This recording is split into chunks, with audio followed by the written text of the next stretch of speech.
Ok, buenas tardes, saludos a todos. Vamos a hacer este encuentro para explicar un poquito lo que sería el 20% del segundo corte. Esto sería una introducción, haríamos ¿cómo se llama? Un encuentro con un problema ya elaborado, bien estructurado, orientado hacia el problema que le voy a colocar. También quería hacer referencia un poquito sobre lo que he estado corrigiendo. Me he dado cuenta que no están leyendo bien las actividades. ¿Okay? Están respondiendo o están colocando no precisamente lo que se les está pidiendo. Cuando en la actividad que se les, fíjense, en la actividad en el 20% del primer corte, cuando se les decía qué modificación propondría a niveles de producción para que la producción no se vea afectada. La única modificación viable allí es crear otro turno. Ustedes van en un turno, tienen que trabajar, no pueden trabajar las 4 líneas, por la sencilla razón de que los compresores no te dan para las 4 líneas. Entonces, ¿qué hago? Trabajo con 3 líneas y la otra línea la paso a otro turno, porque por eso es que les estoy diciendo, un turno de 10 horas. Entonces, ¿qué pasa? Que yo creo otro turno de 10 horas y paso a trabajar una línea allí. ¿Por qué? Porque los niveles de producción que yo necesito los contabilicé en función de 4 líneas de producción. Acuérdense que yo les estaba diciendo que había una diferencia entre lo que es la producción y lo que es la productividad. La productividad en ese caso no me interesa. Me interesa la producción. ¿Por qué? Porque yo me comprometí a entregar una cantidad de piezas. Ok, vamos a entregar esa cantidad de piezas en un tiempo determinado. Perfecto. Entonces me di cuenta, o bueno, ustedes se dieron cuenta, el ingeniero se dio cuenta de que los compresores que tengo yo en sala de máquina no son suficientes para cubrir las 4 líneas y yo necesito las 4 líneas. Entonces, ¿qué hago? Bueno, que dejo 3 líneas trabajando y la línea que no me puede trabajar la paso a otro turno y eso solvento el problema. ¿Por qué? Porque Profe, las pero 4 yo, líneas yo, yo, pe- yo pensé eso, pero pensé que como no, pues no se podían quitar líneas, es que no las está yo vi, quitando. Ojo, ahí no estás quitando nada. La estás paralizando. Tú no estás ni estás, o sea, a la planta no le estás haciendo absolutamente nada. Lo que estás es agregando un turno para poder solventarle el problema. Pero no estás haciéndole nada a la planta. Por eso, ¿qué es la condición? Hey, sin agregarle compresores, sin quitarle compresores, no le vas a hacer nada. Por eso era que le insistía tanto en que hay una diferencia entre productividad y producción. Allí la productividad baja. ¿Por qué? Porque estás gastando más dinero en producir la misma cantidad de piezas. ¿Pero qué? Cuando ustedes hay oportunidades donde la planta, el dueño de la planta se compromete a algo y hey, tengo que cumplir. Me van a bajar los niveles de ganancia, ok, bajan los niveles de ganancia, no me importa, pero yo tengo que cumplir. Entonces, esa es la diferencia. Por eso es que ahí era donde tenían que atacar. Otra cosa, cuando ustedes trabajan con porcentajes. Señor, ustedes los porcentajes se trabaja en función de la base, no en función del valor con los factores de corrección. No, es en función de la base. A la base es la que le van a aplicar los factores de corrección y el incremento o la disminución. Entonces, cuando se habla aquí de un 40% por debajo o por encima, aquí creo que se reduce un 40%, es un 40% de la base. Ok, yo le quito el 40% a la base, tengo el valor y a ese valor es que le voy a agregar los factores de corrección. Yo no le puedo agregar o quitar un 40% a un valor que tiene los factores de conversión. Ok, eso es como cuando se trabaja con valores absolutos, con temperaturas absolutas o presiones absolutas. Hey, si yo voy a trabajar con una temperatura absoluta que te dicen, mira, ahorita hay 280 grados Kelvin. A 280 grados Kelvin, eso es más o menos como 7 grados centígrados. Ajá, y la temperatura dentro de una hora es el doble. Hey, no vas a doblar 280 grados para decir que son 560 grados Kelvin. Doblas es los 7 grados. Son 7 grados centígrados, pasa a 14 grados centígrados, le sumas los 273 y ya tienes el valor de la temperatura en grados Kelvin, porque se dobló la temperatura, pero no doblas la temperatura en grados, en valores absolutos, en valor absoluto. No. Lo mismo se hace aquí. Cuando ustedes tienen que manejar los porcentajes, el porcentaje se hace en función de la base, no en función del valor que tenían con el factor de corrección. Porque si yo tengo que necesito 10 metros cúbicos por hora, a eso le apliqué mis factores de conversión y terminé en 14 metros cúbicos por hora. El 40% no es de los 14 metros cúbicos por hora, el 40% de los 10 metros cúbicos por hora. ¿Ok? Entonces, 40% de 10 metros cúbicos por hora y luego le aplico los factores de corrección al resultado. No puedo trabajar así. Entonces tienen ese pequeño, y es muy importante que ustedes sepan hacer ese tipo de cosas, porque son detalles que a estas alturas ya están por salir, y Berta, que se estén patinando ahí es un poquito preocupante, porque eso son cuestiones que se dan por sabidas, ¿no? Entonces, bueno, me equivoqué, me di cuenta que no dominan eso muy bien. Pero que siempre que hay que aplicarle factores de corrección, bueno, lástima que ninguno de ustedes vio calderas conmigo, pero siempre que se le aplican factores de corrección, los factores de corrección se le aplican a la base. ¿Por qué? Los factores de corrección son porcentajes. Si hay una modificación que crece o decrece, decrece la base, sin los factores de corrección. ¿Okay? Entonces, a esa base se le aplican los factores de corrección, a ese resultado se le aplican los factores de corrección y tienes el verdadero valor. Hay una diferencia más o menos en eso. Fíjense, cuando hablamos aquí del diagrama de bloques, es colocar en unas cajas, ¿ok? A, que son los compresores, ¿qué tipo de compresores hay? B, lo que sea, el secador o el equipo de tratamiento, los equipos de tratamiento. C, acumuladores, ¿qué tipos de acumuladores hay? D, filtros, ¿qué tipos de filtros hay? Eso era lo que se pedía allí. Okay. Y se colocaban los tipos. Señalando la interconexión que hay entre ellos. ¿Por qué estoy hablando de la interconexión? Porque en oportunidades se colocan unos bypass. Por cierto, el bypass no es un accesorio del compresor. Lo que estaba pidiendo accesorio del compresor. Hay quienes colocaron que el bypass era un accesorio. El bypass no es ningún accesorio de ningún compresor. ¿Okay? El bypass es lo que a veces uno coloca. Tú colocas el equipo de tratamiento de aire y haces un bypass. ¿Por qué haces un bypass? Porque si se echa a perder el equipo de tratamiento, tú puedes seguir a nivel de apuro, tú puedes seguir trabajando. Entonces, yo cierro las válvulas de entrada y salida del equipo de tratamiento, bien sea del secador o del aftercooler, ¿verdad? Lo cierro, abro la válvula, se va a ir el aire sin tratamiento, pero ¿qué? Llegó a los tanques, hizo ahí la precipitación del condensado, pero no estoy parando la línea. Entonces, claro, si hay control, ya es diferente.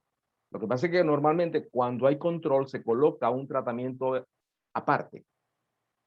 ¿Por qué? Porque es demasiado costoso que tú tengas una instalación completa con equipos de secado para control. No. O sea, la parte de fuerza yo la seco o le bajo los niveles de humedad con aftercooler. Y la parte de control la seco con equipos de secadores. Entonces, por eso es que a veces hay plantas, en plantas buenas, hay dos equipos de secado o de tratamiento de aire. Aquí hay una planta que está aquí cerca del carro chocado, que es una planta que fabrica, bueno, no sé si todavía estará funcionando, ¿no? Que fabrican ventanas. Entonces, esa planta tiene equipo de secado para todo. O sea, es una monstruosidad. Tiene equipo de secado para la parte de fuerza y para la parte de control. Una belleza de instalación. Pero no es normal que se vea eso por los costos. Pasos en que se resume el diseño de una instalación. Cuando ustedes van a hacer una instalación de aire comprimido, ¿qué es lo que tienen que estar, en qué es lo que tienen que estar pendientes? Fíjense, una de las cosas muy importantes cuando se va a hacer el diseño es el trazado de la línea. Yo primero trazo la línea y luego la dimensiono. ¿Ok? Yo trazo mi línea ¿por qué? Porque tengo que dimensionarla para saber cuál es la máxima caída de presión permisible de un sistema. Sabemos que está alrededor del 3%. Entonces, cuando trazo mi línea, que yo hago mi cálculo, no puede ser mayor del 3% desde el punto de salida del compresor hasta el punto más alejado. Entonces, de ahí es donde viene el dimensionamiento. ¿Qué tipo de compresor voy a necesitar? ¿Por qué? Porque dependiendo del tipo de instalación, yo selecciono mi tipo de compresor. ¿Cuál es la presión máxima de trabajo de la línea? ¿Por qué? Porque en función de la presión máxima del trabajo es que yo voy a dimensionarla. Entonces, eso es lo que hay que, eso cuando yo voy a diseñar son los puntos que tengo que tener en cuenta. Los accesorios, ¿qué tipo de accesorio voy a trabajar? ¿Con qué tipo de accesorio voy a trabajar? No sé, esas son las cositas que... me di cuenta en la actividad que hay una pequeña confusión con los conceptos. Entonces, sería bueno que se aclararan bien, por lo menos cuando dice, cuando yo voy por lo menos, describa al menos 5 accesorios a instalar en los compresores de aire. No estoy hablando de las unidades de compresión. Entonces, yo le hice referencia que hay una diferencia entre compresores y unidades de compresión. Cuando yo le hablo de compresores, el motor se convierte en un accesorio. Entonces, yo tengo el motor como accesorio. Tengo la válvula de admisión y la válvula de escape como accesorio. El filtro de succión es un accesorio. El sistema de enfriamiento, el enfriamiento por etapas, es un accesorio. ¿Por qué? Porque no necesariamente tiene que venir en el compresor. Entonces, ¿cómo me venden a mí el compresor? Te lo venden pelado. ¿Qué es lo que yo le tengo que colocar a ello? El control de capacidad, eso es un accesorio. Lo que colocaron ustedes allí como un presostato, eso es un accesorio. Es un equipo que manda a prender y apagar el motor dependiendo de la presión. Pero esos son accesorios. El tanque, donde viene montada la unidad, eso es un accesorio.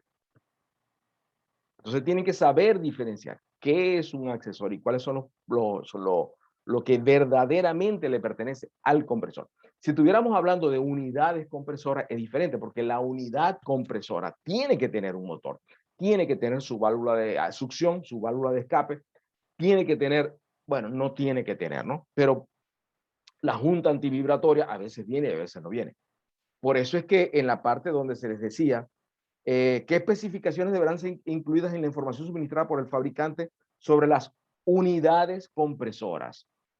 Es una unidad compresora. Obligatoriamente tiene motor. Ajá. Pero ese motor, ¿en qué voltaje trabaja? ¿Con cuántas revoluciones trabaja? ¿Tenéis juntas antivibratorias o no tiene juntas antivibratorias? Porque no pueden, o sea, pueden o no venir. ¿Tiene separador de aceite o no tiene separador de aceite? Puede o no venir.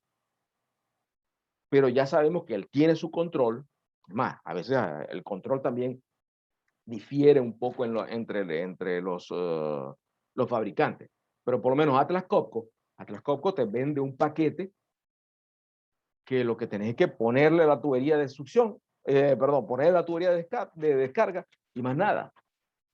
Y conectarlo a la corriente, a la voltaje. No tenés que hacerle más nada. ¡Pum! Le diste al botón y el bicho arrancó. Que eso es lo que llamaban antes los G-Pack. Pero no todos los fabricantes hacen eso. Hay unos fabricantes que el control tienes que hacérselo. Tienes que hacer el control para el arranque, si es un estrella triángulo, si es un arranque directo, tienes que hacérselo. Pero otros no. Por ese lado, Atlas Copco, claro, Atlas Copco es caro, pero son tremendos equipos. Entonces, esa era la idea de esta actividad. Que ustedes pusieran un poquito de su parte para no es tanto ponerse a investigar como locos, no. Primero yo razono qué es lo que me están pidiendo y en función de eso oriento mi investigación. Es como lo de ahorita, fíjense. Ahorita hay una parte muy similar en la actividad que del 10%, donde dice representen un diagrama de bloques los tipos de cada uno de los equipos utilizados para el tratamiento de aire comprimido, representado representando el orden en el que son instalados y la conexión que hay entre ellos. ¿Por qué? Porque ellos, dependiendo del modelo, obligatoriamente tienen una purga. El compresor no lleva purgas. La purga la lleva es el equipo de tratamiento y los tanques. Y las líneas también llevan purga. La purga no es precisamente un equipo de tratamiento o una forma de tratar el aire. Simplemente elimina parte del condensado y ya por ahí estás mejorando la calidad del aire. Okay. Entonces, vas a colocar los equipos, los tratamientos de aire. Ok, tenés el de la absorción, el aftercooler. El de sobrecompresión, evidentemente, no aparece en el equipamiento, porque el tratamiento por sobrecompresión es poniendo a trabajar al compresor en un 60, 70, 80% por encima de la presión de operación normal. Entonces, eso no te va a aparecer como equipo. Ah, pero ¿dónde vas a colocar el pulmón o el acumulador? ¿Qué tipo de acumuladores hay? Ahí solamente hubo uno que escribió los tipos de acumuladores. No es que son unos de plástico y unos de hierro, ¿no? Okay, todos son de acero, pero hay básicamente dos tipos. Ajá. ¿Dónde lo vas a colocar? ¿O vas a colocar más de uno? ¿Dónde vas a colocar el bypass? ¿Vas a colocar secador por decirles algo, voy a colocar un secador por refrigeración y voy a colocar un aftercooler también? ¿Cómo los coloco? ¿Dónde coloco el filtro de línea? ¿Qué tipos de filtro de línea hay? ¿Dónde coloco el trío de mantenimiento? ¿Qué tipos de trío de mantenimiento hay? Eso es lo que es. Después del acumulador, a la salida del compresor y antes del primer acumulador y en los puntos de utilización. Una cuestión muy, muy sencilla. Eso no es nada del otro mundo. Entonces, lean bien, por favor. O sea, lean bien qué es lo que se les está pidiendo. No es copiar y buscar una instalación bonita y pegarla ahí. No, no, no, no. Con los cuadritos. A mí con lo que me interesa es que ustedes estén claros en los componentes de una instalación de aire comprimido. ¿Dónde van? ¿Cuál es la secuencia que deben llevar? Y no dibujen lazos de control, porque yo no estoy pidiendo lazos de control. Estoy pidiendo que en vez de dibujar el tanquecito, ponen un cuadrito. Tanque acumulador. Tipo, tal, tal. ¿Ok? Entonces, bueno, eso es lo que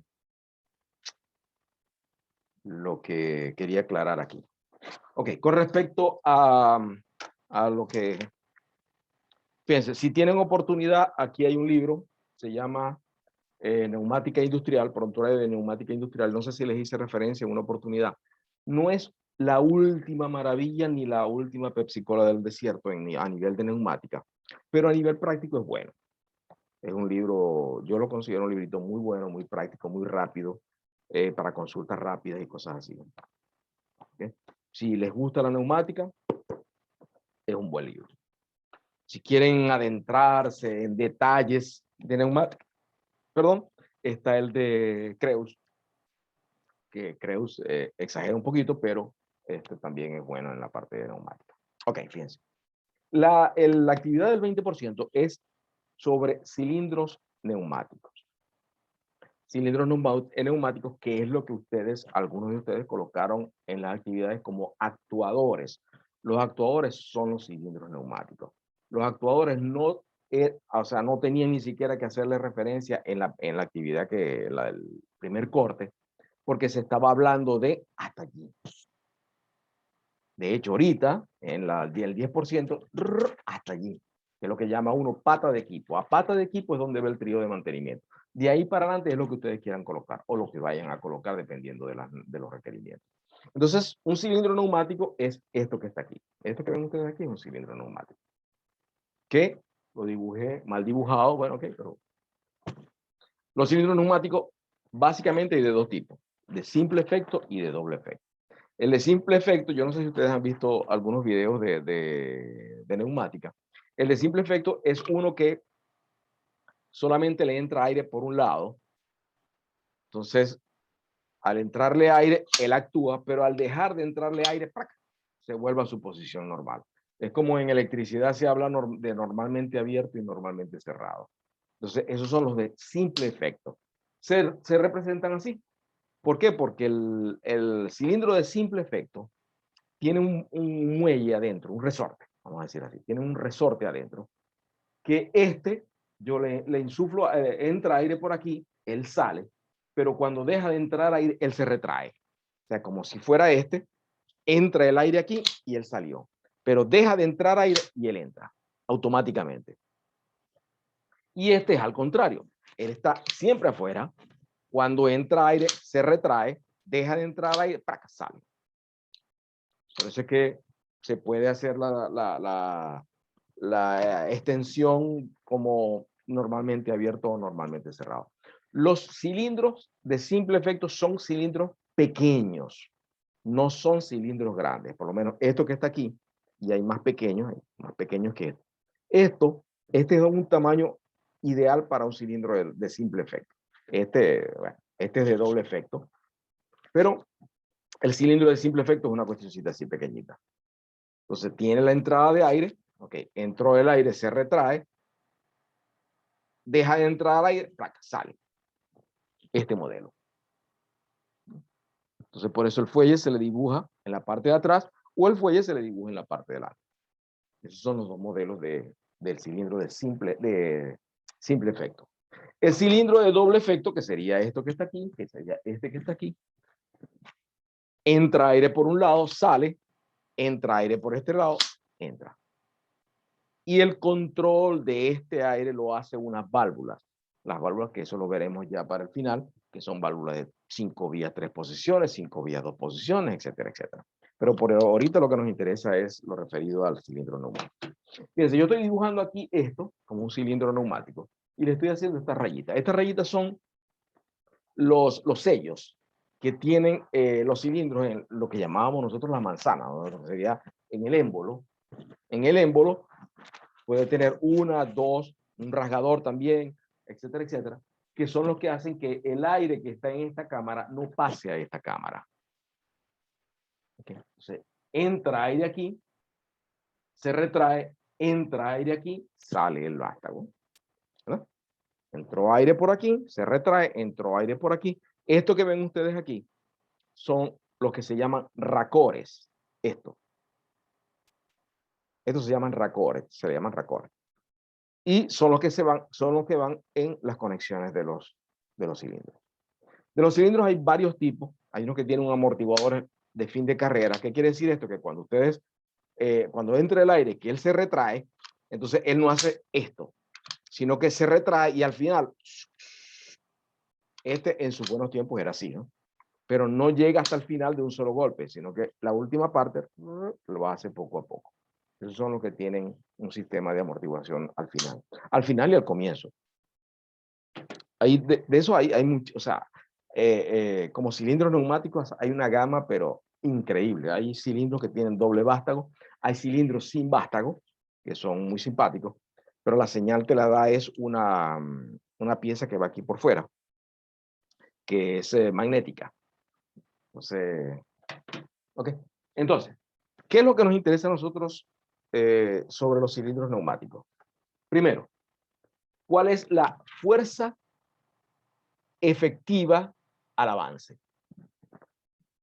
¿Qué es la fuerza efectiva al avance? ¿Cuál es la fuerza que tiene él para salir? ¿Qué es lo otro que necesitamos saber? ¿Cuál es la fuerza efectiva al retroceso? Cuando se retrae, ¿con qué fuerza se retrae él? ¿Cuál es la fuerza que él es capaz de aplicar cuando se retrae? En las hojitas, en las fotos que les pasé en el Telegram, esas son fotos de unas compañías, está la de Pneumatic y está la de Inox, algo así. No estoy muy seguro, porque no tengo aquí la mano, ¿no? Sí, cilindros neumáticos Inox y cilindros neumáticos. Allí ustedes ven todos esos numeritos que están ahí, es la información sobre cada uno de los tipos de cilindros neumáticos, dependiendo del diámetro. Entonces, el diámetro que aparece allí es el diámetro del émbolo. ¿Cómo hallo yo la fuerza efectiva al avance? Simplemente a presión por el área. Porque yo sé que presión es fuerza sobre área, ¿verdad? Eso ya está más que sabido. Ah, perfecto. Entonces la fuerza efectiva al avance es presión por área. Pero si ustedes se ponen a hacer los cálculos que tienen ahí, con el diámetro del vástago, con el diámetro del émbolo y la presión de operación, no les da la fuerza efectiva al avance. ¿Por qué? Por la sencilla razón de que hay una pérdida producida por estos bichitos que están aquí, que serían los elementos que no permiten que este aire pase de una cámara a la otra. Entonces tenemos que sumarle a esto, restarle, perdón, la fuerza de fricción. ¿Por qué? Porque la fuerza de fricción se opone a que él salga. La mayoría de los fabricantes tienen un factor que es el coeficiente de fricción que está alrededor del 10%. Hay unos que trabajan con el 9%, hay unos que trabajan con 11%, trabajan con 12%, pero siempre está presente ese factor de fricción. A veces es muy representativo. Entonces, ¿cómo hacemos nosotros para hallar nuestra fuerza de fricción? Ah, ok, perfecto. La fuerza de fricción va a ser igual a la fuerza teórica multiplicado por el coeficiente de fricción. ¿Y qué es la fuerza teórica? La fuerza que yo considero que él tiene si no hay pérdida, que fue lo que hablamos ahorita. Esta presión por área, eso es fuerza teórica. Por eso es que tengan cuidado porque hay unos locos en internet a nivel de neumática que te dicen que la fuerza efectiva al avance es presión por área. Y la fuerza de fricción, ¿dónde la vas a dejar? Mira cómo. No, ¿verdad? ¿Por qué? Porque existe la fuerza de fricción. En condiciones ideales, presión por área.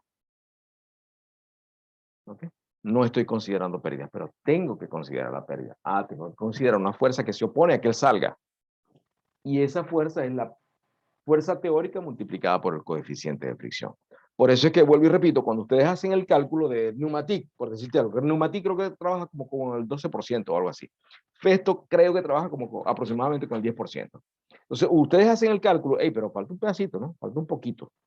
Ah, ese poquito, inclusive, hay fabricantes que te lo dicen, aquí dice, por lo menos Pneumatic te dice, la pérdida por fricción están consideradas como 10%.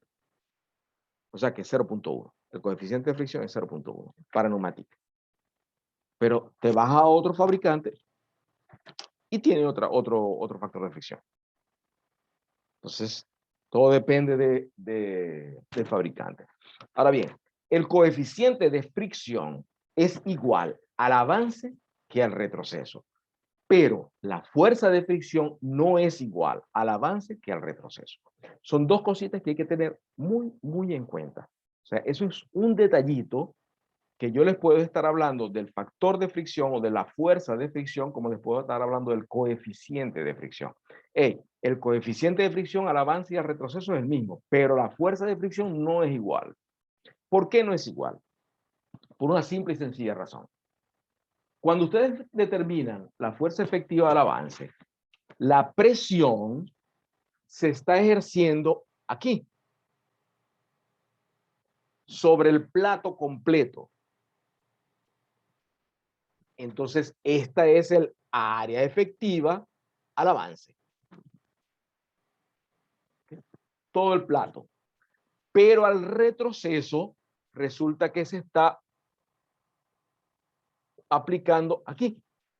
Que yo tengo el área total menos el área del vástago. Porque ese vástago ocupa un espacio. Imagínense que hay un cilindro neumático que hacía la gente de Telemecanique, que ya no estamos diciendo, que el diámetro del vástago era de 4 pulgadas. Un mamotreto así. ¿Se puede imaginar la cantidad de presión que se puede aplicar en 4 pulgadas? Supongamos que están trabajando con 100 PSI. Es bastante. Entonces, hay que considerar eso. Entonces, quiere decir que la fuerza efectiva al retroceso va a ser igual a la presión por el área efectiva al retroceso menos la fuerza de fricción. ¿Y qué es el área efectiva al retroceso? Es el área efectiva al retroceso es igual al área efectiva al avance menos el área del vástago.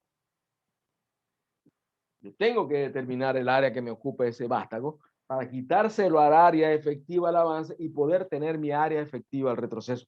Y así poder tener mi fuerza efectiva al retroceso.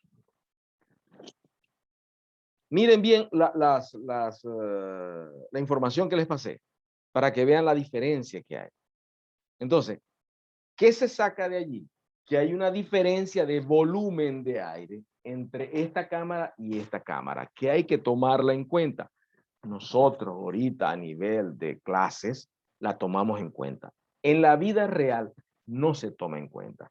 Simplemente al volumen del cilindro se multiplica por 2 y listo, y se sigue trabajando.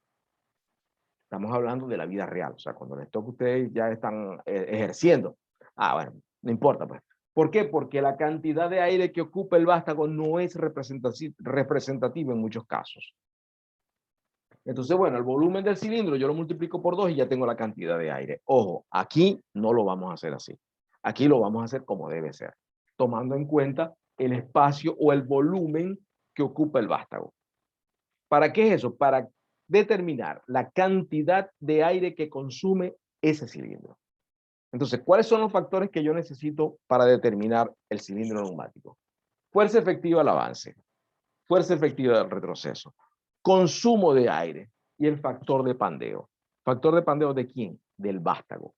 Dependiendo de qué es lo que voy a hacer, yo tengo que saber cuál es el diámetro del vástago para que él no se pandee. ¿Okay? Esos son básicamente los factores. El coeficiente de fricción, muy importante. Lo vamos a determinar, no vamos a que, bueno, considerando que el coeficiente de fricción es 0.1, eso es lo más simpático que se hace, pero en la vida real, aquí no. Aquí yo les planteo un problema y tienen que determinar el factor de fricción. ¿Para qué? Para saber si están o no en el orden. Si a ustedes les da un factor de fricción, bueno, me dio el factor de fricción de 0,7, eso no sirve, porque no puede ser. Ah, y si me da 0.5, tampoco sirve.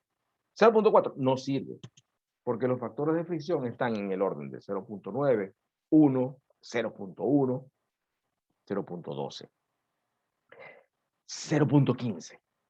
Ya estamos un poquito apretaditos. Pero más de eso, ya eso no sirve. Nosotros tenemos que tratar de bajar o tratar de que el equipo que estemos buscando sea lo suficientemente eficiente como para que las fuerzas efectivas al avance y las fuerzas efectivas al retroceso no estén tan distantes. Porque hay momentos en que yo necesito que sea una fuerza efectiva al retroceso alta. Entonces, claro, la fuerza efectiva al avance va a ser más alta. Pero la fuerza que yo necesito para trabajar de pronto y es la fuerza efectiva al retroceso. Y eso determina el diámetro. ¿Qué es el área? El área va a ser pi por el diámetro al cuadrado sobre 4. El diámetro, esto que está aquí. Y aquí que tengo pi por el diámetro al cuadrado del émbolo sobre 4 menos pi por el diámetro del vástago al cuadrado sobre 4. ¿Qué quiere decir esto? Que esto es pi sobre 4 multiplicado por el diámetro del émbolo al cuadrado menos el diámetro del vástago al cuadrado. Ojo, no es esto menos esto al cuadrado, no, el cuadrado de cada uno. ¿Okay? Esto, en los problemas de cilindros neumáticos, son detallitos a los que hay que con los que hay que tener cuidado. Porque si no te dan unos valores absurdos, te dan unas loqueras. Entonces, hay una oportunidad en un examen, a un alumno le dio como resultado que el vástago era más grande que el émbolo. ¿Cómo hizo? No sé. ¿Cómo trabajaba ese cilindro? No tengo idea. Pero entonces, hey, aquí también hay que aplicar un poquito el sentido común. ¿El sentido común de qué? De que el vástago no puede ser más grande que el émbolo. Imposible. O sea, ¿cómo vas a trabajar? No puede ser. Que el factor de fricción no puede ser, un factor de fricción de 1. Bueno, lo que tenéis metido aquí son dos clavos y no te dejan mover eso. ¿Sí? Entonces, hay mucho de sentido común. Por eso es que esto es sencillo, esto no es complicado. Pero, hey, son cositas que hay que tener en cuenta, detallitos que hay que tener en cuenta. Como casi todas las actividades que yo coloco.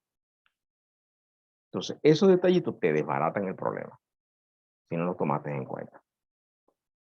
Entonces, resumiendo, fuerza efectiva al avance es fuerza teórica menos la fuerza de fricción.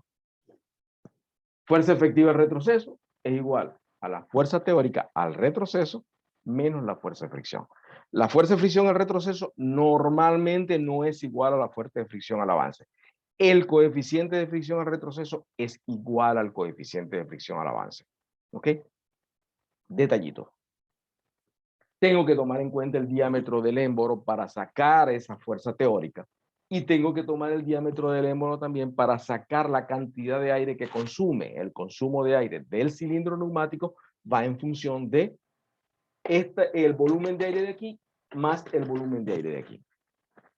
Que es con lo que yo saco, me voy a determinar el compresor, por decirles algo. Son cosas que en la vida real simplemente multiplicamos por 2, lo hacemos. ¿Ok? No les voy a decir que no, que eso no se hace. No, mentira, sí se hace. Pero aquí no lo vamos a hacer. Ya ustedes cuando sean unos eruditos en neumática, perfecto. Multiplico por 2 y tal, y se van a dar cuenta que no es representativo ese tipo de cosas. Pero aquí es bueno que ustedes sepan eso. Que el vástago te ocupa un volumen que hay que restárselo al volumen total. ¿Okay? Bueno, esto es, como les dije, esto es una clase introductoria. Introductoria para que ustedes vayan buscando información sobre esto, sobre los cilindros neumáticos, bla, bla, bla, bla, bla. Tengan cuidado, vuelvo y repito, hay mucho loco en internet diciendo que la fuerza efectiva al avance es igual a P por A. Y listo. Y la fuerza de fricción, pecado. No, no es así. Entonces, detallito, tengan cuidado con eso. ¿Okay? Busquen la información de Festo, la información de Festo es maravillosa, muy buena. Atlas Copco no sé cómo está en ese lado, porque no he visto cálculos de cilindros neumáticos con Atlas Copco, pero con Festo sí. En Festo sí hay cálculos de cilindros neumáticos. ¿Ok? Bueno, ¿alguna pregunta, alguna duda, alguna inquietud? Queda un minuto. Profe, va a pasar la foto del pizarrón. La foto del pizarrón. ¿Te parece? Si queréis la paso, yo no tengo problema. Sí. O sea, sí, bueno, sí. Sí, se la paso. No hay ningún problema. Ahorita mismo la tomo y se la pongo ahí en el Telegram. Okay. Chequeen la información esa y complementen. Yo de todas maneras voy a tratar de buscar la tabla de Festo de cilindros neumáticos, que yo la tengo, sé que la tengo, bueno, no sé ahorita dónde está, pero sí sé que la tengo. Yo le tomo fotos y se la coloco también en el Telegram, para que vean la diferencia entre Festo Pneumatic y la gente de Inox. Estos cilindros Inox yo no los conozco. ¿Okay? Vamos a estar claros. O sea, esa es una tabla que me pareció simpática, la saqué con copia y bueno. Conozco Pneumatic, conozco Atlas Copco, conozco Telemecanic, Festo, Camossi, ¿ok? Pero este Inox no sé de dónde salieron. Pero, de todas maneras, las capacidades no varían mucho. Están más o menos en el orden. ¿Por qué? Porque lo que varía es el coeficiente de fricción. El coeficiente de fricción. No estamos hablando de la fuerza de fricción. El coeficiente de fricción. ¿Ok? Bueno. Cualquier duda, cualquier inquietud, me la pueden comunicar por el Telegram.